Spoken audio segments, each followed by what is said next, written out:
Hello there, this is a session recap for Castles and Crusades campaign. This was session 27. We had four players for this session. In this session we had Spraul, the Dwarven Cleric. We had Rhonin, Human Fighter. Risca, a Dwarven Druid. And Cosmo, a Halfling Rogue.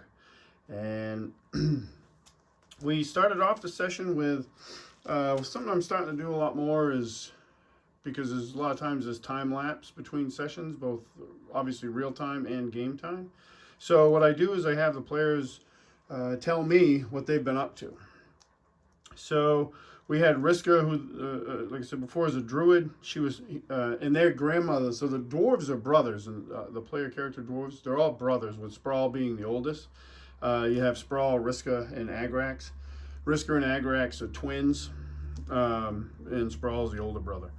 Their grandmother is a well-known figure in town, and she's also a healer and very well respected. So Risca spent his time studying with grandmother, keeping the garden, their garden and stuff tended, and also keeping him a little bit closer to home, since in the last session he got killed. His character died and was brought back, so she's keeping an eye on him. Spraul, who worships the god Throsta, which is a beer brewing god, he was, paying homage to Throsta. And in the town they're in, Arden, the Temple of Throsta is really, it's a brewery. There are, religious services there, but it also functions as a brewery, and a very well-renowned brewery. Cosmo is fixated on finding the cult leader Tristana. So he is broke, and he's been hanging out in Scrandon Hall, trying to pick up what he can for info, which he really doesn't get much of anything. She has kind of disappeared. He did refer to her as that bitch Tristana. So there's a lot of backstory there. Her and the cult actually murdered Cosmo's brother, who was the sheriff of another settlement to the south called Moss Haven. So he's out for revenge. Rhonin ghosted in between these last two sessions. He's not seeing Brea cut in half by the pincers of that antlion, and Risca dying very well at all. Like, he's been drinking a lot and just kind of like keeping his distance. And he's also a little like weirded out by the fact that they were brought back. And this was awesomely role played by Steve, the guy that plays my friend that plays Rhonin, the character Rhonin. He did a great job role playing that throughout the entire session. Like, anytime, sometimes he would avoid directly interacting with Risca, just because he's just kind of weirded out by the whole thing of him being brought back to life. I thought that was awesome. The role play in this session was really good.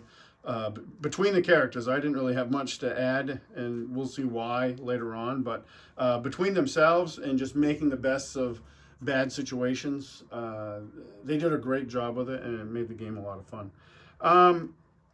So they're approached by, actually Spraul's approached by the head priest and brewmaster of the Temple of Throsta, a dwarf named Bruni Gurnison, and he comes to Spraul and tells him that a shipment of his springtime summer ale that was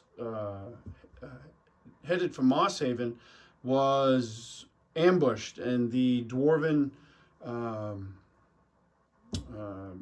he's not a cleric. He's a member of the temple, but he's not an actual like cleric. That was driving the wagon to Moss Haven to deliver this load of ale. Was badly injured, but it was found on the road by travelers, returned to town, and he's still suffering from his head injury, but they were able to get out of him goblins. So the party gets outfitted with a small wagon of their own from Bruni. And because a couple of reasons. One was a practical reason, because if they determined if we find the ale and the cart's no good, how are we going to get it back? So they needed a wagon. And Cosmo, again, it was expertly and awesomely role played throughout the session by my friend Chris. Uh, Cosmo is extremely lazy. Like, he doesn't want to walk. So, and Spraul's older and he doesn't want to walk either. So they wanted something to ride. They even entertained. I think Cosmo even entertained trying to steal Barry's wagon or borrow. But they didn't try to do that. Bruni got them a wagon and they headed out. So they headed south. Moss Haven south of them. And the ambush took place about a day out from Arden, the town of Arden, where they're from. And they found it, no problem. It's springtime, it's muddy. It's easy to find the tracks, even though they don't have a ranger with them in this session. They find the tracks, and the tracks head eastward on this old road that intersected with the southern road. So they follow that. Not a lot of problems there. They had a night of camping. Nothing happened. And the trail takes them around the southern end of the Morwell, which is a large lake that Arden sits on. And as they're following this road, this old road, they know they're heading towards a town called Dustthorn. And Dustthorn's been abandoned for over 100 years. There's a crazy, weird fog that surrounds it. Nobody goes there, and people that have not returned.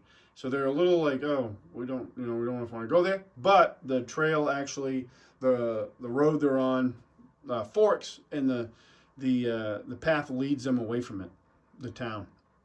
But it does lead them into this twisted wood that kind of surrounds the eastern and northern edge of Dustthorn, and they have to pass through that. And they get almost through it, but they decide not to push on all the way through it, and they make camp for the night.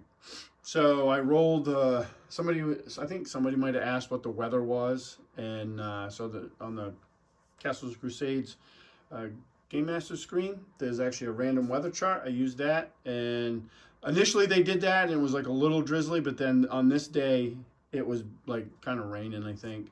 Or maybe vice versa. I think maybe it was the next day. So it was drizzling now. Next day, it really came in and poured. Anyway, they make a camp. They actually set up like a perimeter. I don't know what it's called, but they cut down a bunch of bushes and shrubs and made like a ring around their camp to try to defend it a little bit. Early warning system. And then they camp out for the night. Rhonin takes the first watch. And I have Steve roll a D6. And on a 1, you get a random encounter. He rolls a 1. So I had been thinking about this forest for a while, and I knew that there was harpies there. So he starts to hear the song of a harpy, and while everybody else is sleeping.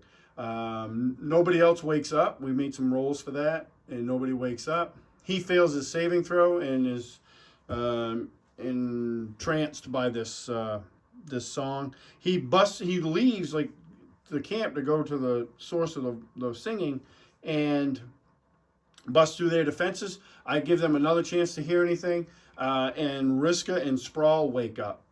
Cosmo out cold, which was hilarious because we just really kind of played up the fact that he was sleeping through all this, and just completely comatose through this entire encounter. So they bust. Spraul and Risca wake up. They also fail their saves, and they bust through. I even gave Cosmo another roll at this point because the 2 dwarves busting through their camp defenses. Still doesn't wake up. He's flat on his back in a bed of moss, just snoring away, and misses out on the whole thing. They go about 50 yards away from camp, and there's a harpy in a tree, and she's singing at them. She comes to land in front of Rhonin and stops singing, but they're going to be enraptured for at least a round, even after she stops. I didn't want this to be a super hard encounter because we were pressed on time. We had some players that had some family commitments, so I wanted to get through, but they rolled a random encounter, so this is what we were going with, and I was fine with that. I just needed to make sure we didn't chew up a lot of time with it. So I didn't make the harpy super tough. A tougher encounter would be multiple harpies because they could keep singing while other harpies one harpy could sing while the rest are attacking, and I'm not sure. It's not really clear in the rules if they can sing and attack at the same time, so I kind of ruled that they couldn't. But it was a quick encounter. They don't It attacks Rhonin, the first one, even with a lot of bonuses, because Rhonin is basically just standing there, helpless. Doesn't hurt him. And he's suited up in armor because he was on watch. The rest of Risca and Spraul are not. Again, well played by Thad, who plays Risca, and Matt, who plays Spraul. I didn't have to say they weren't armored. They were like, we were sleeping. We wouldn't be wearing our armor. Except maybe Risca, because he does wear leather armor, and people can sleep in leather armor, but not plate, metal. Anyway, so they get attacked by this lone harpy. After the round goes by, it gets another attack. I might have got initiative, but the harpy didn't really last long. It did minimal damage to Rhonin on the following round. Scratched his cheek with its claws, and then they pretty much beat it down fairly quickly. Rolled up some random treasure right there on the spot. They got a ring, a silver and ivory ring, which was fairly worth a fair bit of money, and 2 daggers. One of them being an expert dagger, and the other one actually was magical. Spraul used a spell to cast Detect Magic, and the dagger came up magical. They don't know what it does, but it was magical. They return to camp. Cosmo, still out cold. They wake him up, and he's like, what's going on? You know, didn't know. He missed the entire thing, slept right through it. It was great. There was quite a bit of banter about that, which was a lot of fun. Again, I didn't have much to do with it. It was just them. I got great players, and they just were going back and forth with each other, which is great to see happen. They finish the rest of the night, no problem. Next morning, heavy downpour. They clear this twisted forest, and kind of heading in a northeast direction up through the Darrow Vale, and eventually connect to an old road, but a bigger road. And they know that once they hit that bigger road, following the cart tracks, they know they're heading in the direction of Iredale's Stronghold, which is an old abandoned stronghold, has been used in probably a century and a half or so.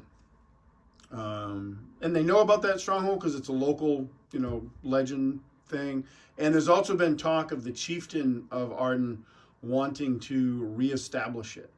And they've actually considered going there at some point. So they follow this bigger road.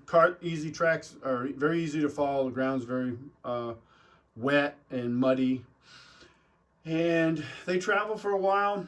And then in the distance, they see the edge of this forest called the Thornwood. And at the edge of it, the road goes into the forest. And they know Iredale's Stronghold is in that forest. But at the edge of the forest, where the road enters it, there's an old stone watchtower, which you see on the table there. And they decide that they want to be a little cautious here. So they take Rhonin and kind of hides the horses in the cart. The terrain's real rocky. If you think of like the Riddermark and stuff from Rohan and from the Lord of the Rings movie, that's kind of the terrain that the Darrow Vale is. Very hilly and rocky. And so they easily put the horses and cart aside. And Cosmo sneaks up to the tower. He rolls a really good sneak and just silently moves up there. But we have a little talk about it because it's very different in Castle Crusades from, like, say, 5e, where it's just one roll. You can hide and sneak at the same time, but there's a penalty to it. So he chose just to be quiet, and he was quiet, but he wasn't hidden. And I rolled as they got up closer. He got up to the door, no problem. Checked it out. He saw the cart there and a lot of blood where they probably butchered the ox that was pulling it. And he motions for the rest of the group to come up. And they do. Well, when they get to about, see if I move the camera, sorry for the shakiness. When they get to about that spot there with that rock, an ambush is launched. And a couple goblins pop up and start shooting arrows. I had rolled a natural 20 on their stealth check, so they were well hidden. And they fire off some arrows completely ineffectively, hitting nothing. And Cosmo conceals himself at the front door here of the tower. And I don't know if that'll angle right. I apologize if it doesn't. Not too bad. he hides over here. Risca ran right up, I think, and then Spraul and Rhonin. Rhonin always hangs in the back because he's an archer. He tries to lay down fire for people. But they get charged by bugbears. And the bugbears split up. Two of them come to Spraul and Rhonin. And the other one goes to Risca while Cosmo hides out.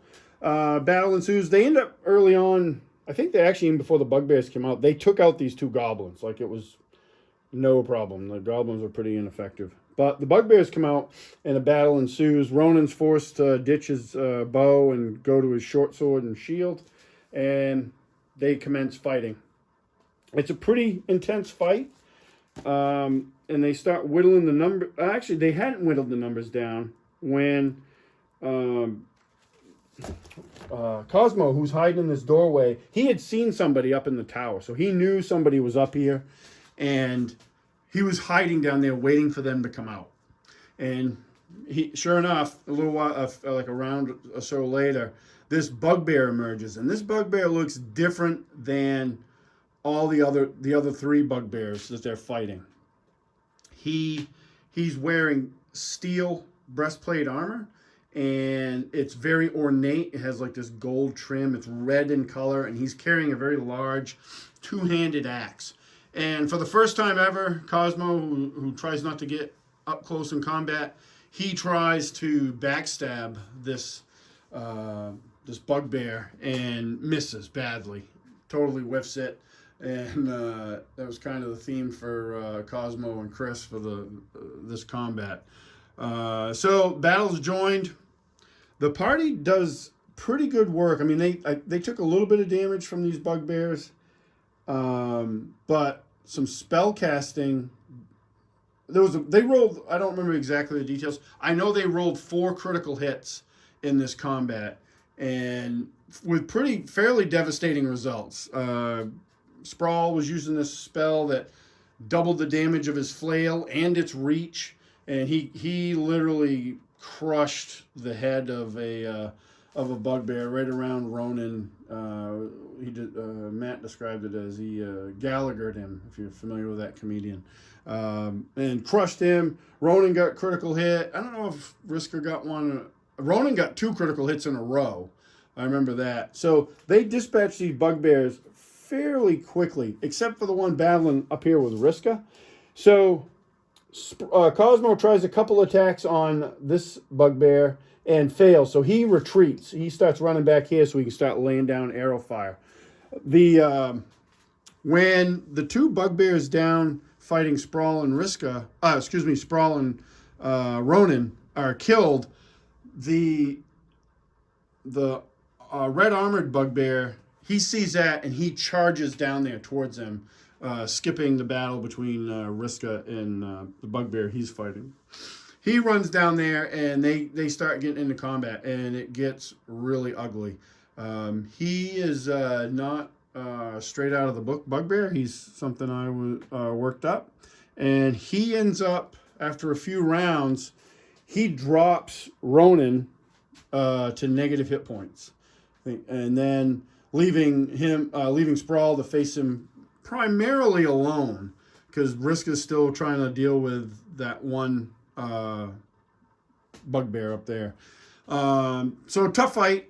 Cosmo's in the background shooting arrows and missing. Like, the closest he came to hitting the red armored bugbear is he was like 1 under his armor class, and I described it as the arrow glances off the back of his breastplate and scales off. Never hurts him at all in the fight. So the red armored bugbear turns his attention on Spraul, and that battle is over in a round or two. I don't remember. I don't keep track, but he ends up dropping dropping Spraul to negative HP. But not negative, like Rhonin was dropped, I think, like to -3.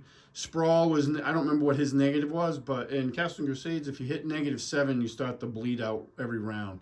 So Spraul didn't hit that. He wasn't that dropped, but he was in the negative, so he's down and unconscious.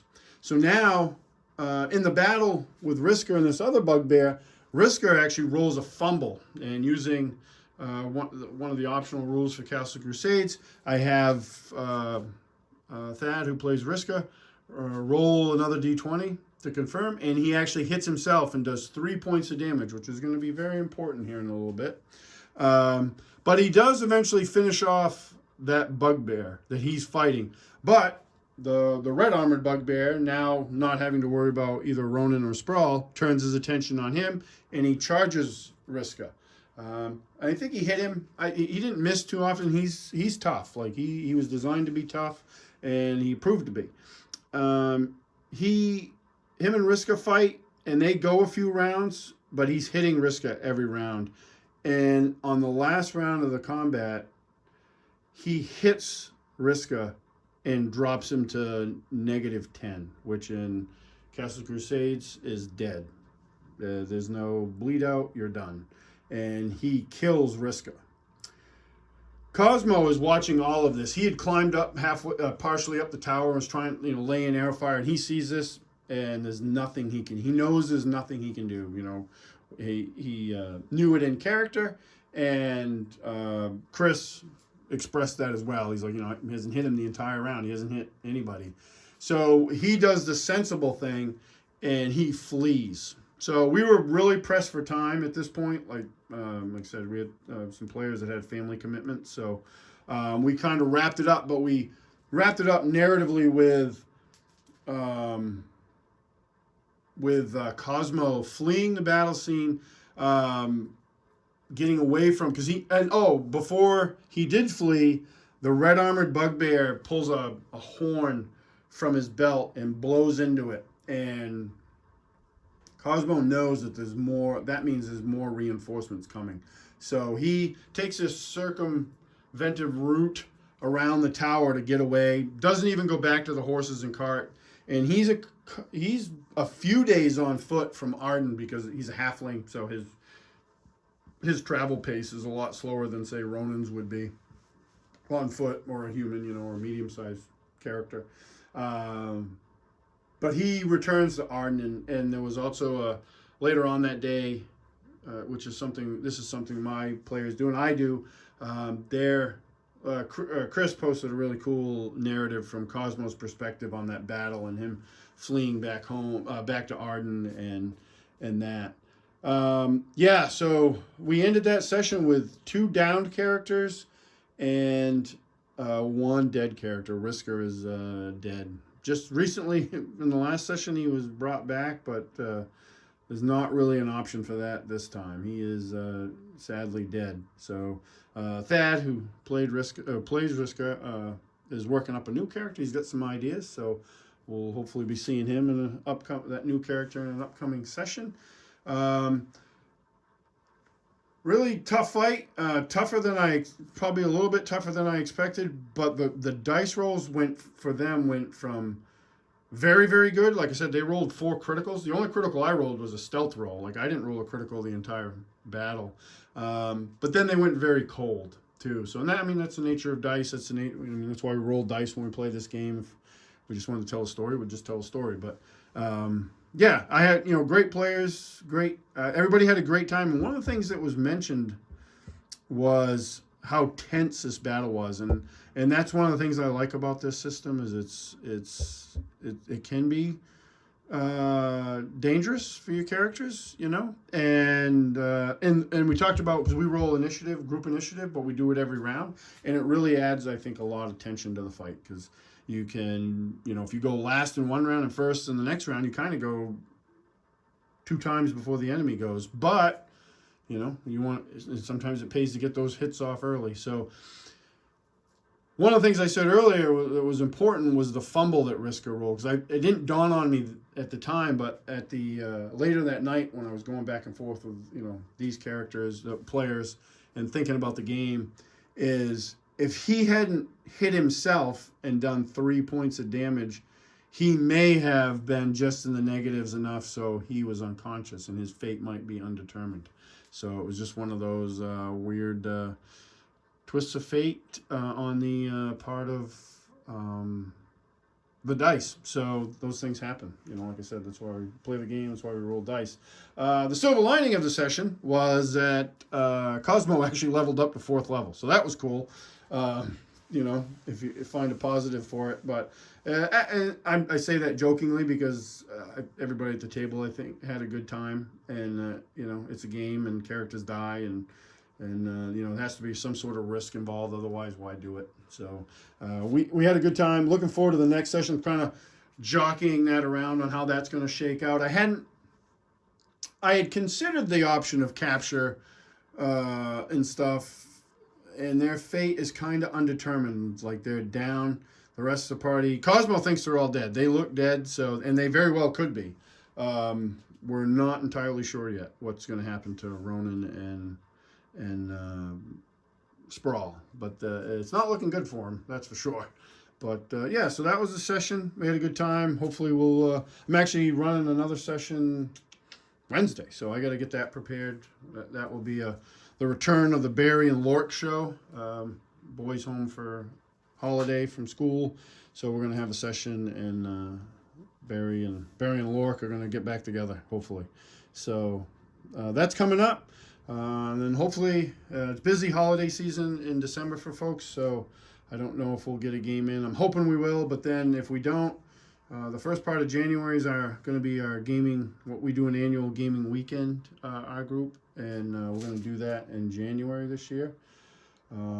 So we'll there'll be a long session of Castles and Crusades played, do that. It may actually be 1 or 2 days worth of full day sessions, talking 8-hour sessions each day. So we'll see what happens after this next session and the aftermath of this session. But appreciate everybody watching the video, and comments are great. I'm happy to see people that are enjoying our adventures and following along with us, and I really appreciate it. And until the next one, thanks for watching.